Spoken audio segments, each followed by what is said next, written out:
Again, my name is Gabe Zolna.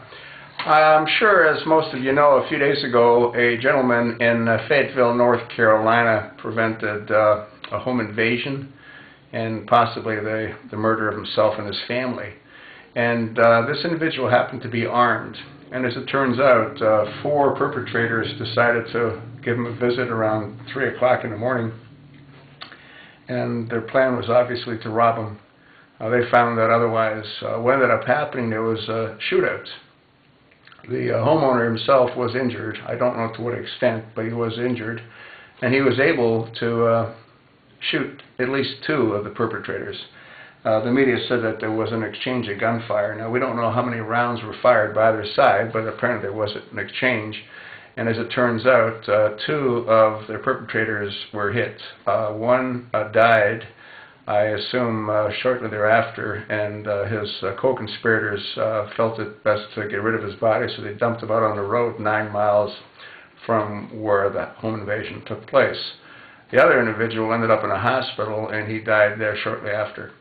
Now, the other 2 were captured, and I assume that they're going to be tried and probably prosecuted for murder because they were participants in an event where murders did occur. What will be interesting to learn is what kind of weapon this homeowner used, who was also once again injured, and how many rounds he was able to fire in the effort to protect both himself and his family.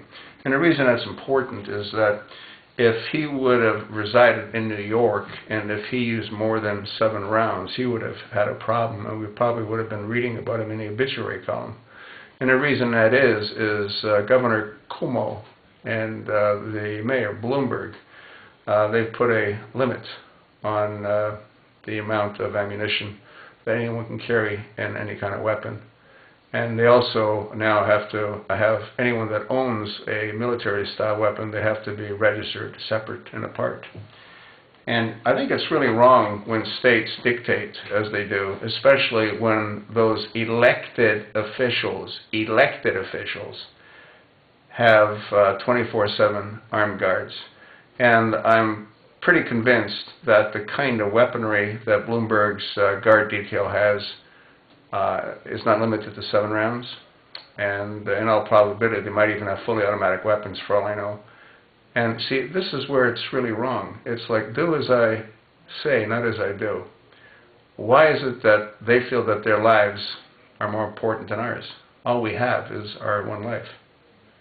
And I don't see that theirs is more important than ours, especially when we elected them. It isn't like they earned the right.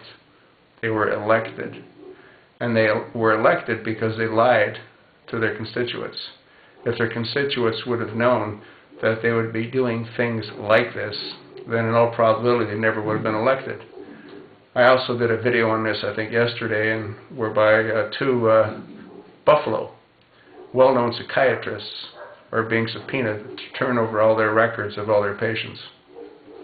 And the obvious purpose of that is to have the New York State run a comparison of the patients that these doctors have against individuals that have been given carry permits.